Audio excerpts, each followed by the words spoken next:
Assalamualaikum warahmatullahi wabarakatuh.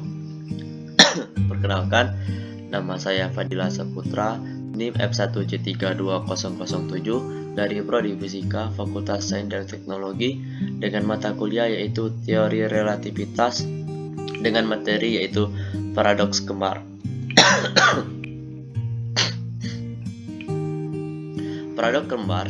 Paradoks yaitu sebuah efek absolut atau seorang dari saudara kembar benar-benar terlihat lebih tua dari yang lainnya, bisa dihasilkan dari pergerakan relatif.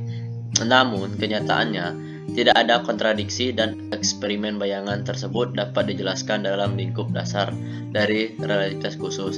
Efek ini telah dibuktikan bahwa eksperimen Hubble creating yang menggunakan jam yang diletakkan pada pesawat terbang dan membandingkannya dengan jam yang tetap di bumi.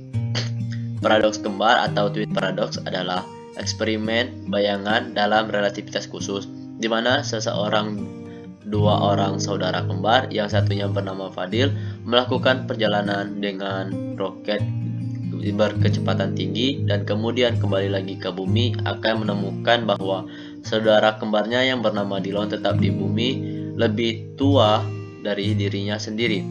Hal ini dianggap aneh menurut dasar berikut. Masing-masing dari saudara kembar, baik yang naik roket maupun yang tinggal di bumi, bisa menganggap bahwa saudaranya lah yang melakukan perjalanan, dan menurut teori relativitas khusus, masing-masing akan melihat bahwa saudaranya yang melakukan perjalanan akan mengalami waktu yang lebih pendek daripada dirinya sendiri.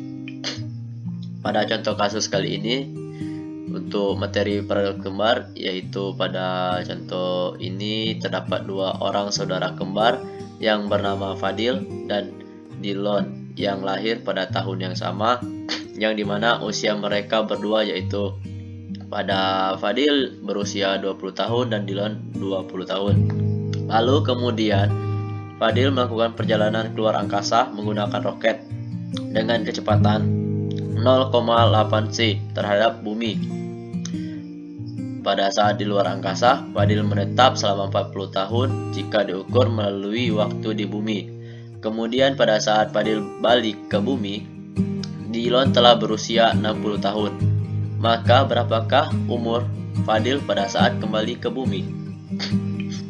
Untuk menjawab contoh soal tadi, di sini menggunakan persamaan Lorentz faktor, yaitu T sama dengan T0 dibagi akar dari 1 dikurang U per C kuadrat, T sama dengan T0 kali X Z, yang dimana untuk T atau delta TS sebagai kerangka acuan bumi sama dengan 1, untuk delta TS aksen sama dengan T0 sebagai kerangka acuan roket, yang dimana T Fadil akhir dikurang T Fadil awal. Maka untuk mencari delta TS sama dengan T Dillon akhir dikurang T Dillon awal. Pada soal tadi telah ditentukan bahwasanya untuk umur Dillon akhir atau umur Dillon setelah 40 tahun berpisah dengan Fadil, yaitu telah berumur 60 tahun dikurang T Dillon awal pada usia mereka awal yang telah berusia 20 tahun. Maka didapatkanlah hasilnya yaitu 40 tahun. Untuk delta TS aksen sama dengan T0, maka T Fadil akhir dikurang T Fadil awal. Dan maka dengan melihat hubungan Lorentz faktor didapatkan T sama dengan T0 per akar dari 1 dikurang U per C kuadrat, maka sama dengan 40 sama dengan T0 dibagi akar dari 0,8 c dari kecepatan roket dibagi C kuadrat, maka didapatkanlah T0 sama dengan 24 tahun.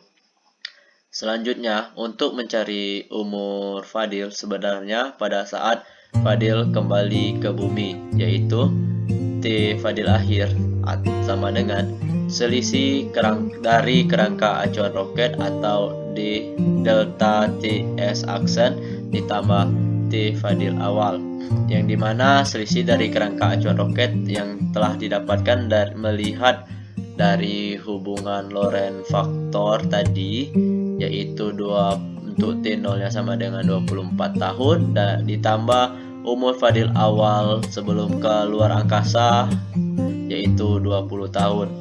Maka didapatkanlah umur Fadil sebenarnya pada saat Fadil kembali ke bumi yaitu 44 tahun. Di sini kita telah mendapatkan kedua-dua umur yang sebenarnya, yang dimana Dillon telah berumur 60 tahun dan Fadil pada saat kembali ke bumi yaitu berumur 44 tahun. Mungkin cukup sekian penjelasan mengenai paradoks kembar dari saya. Saya akhiri. Wassalamualaikum warahmatullahi wabarakatuh.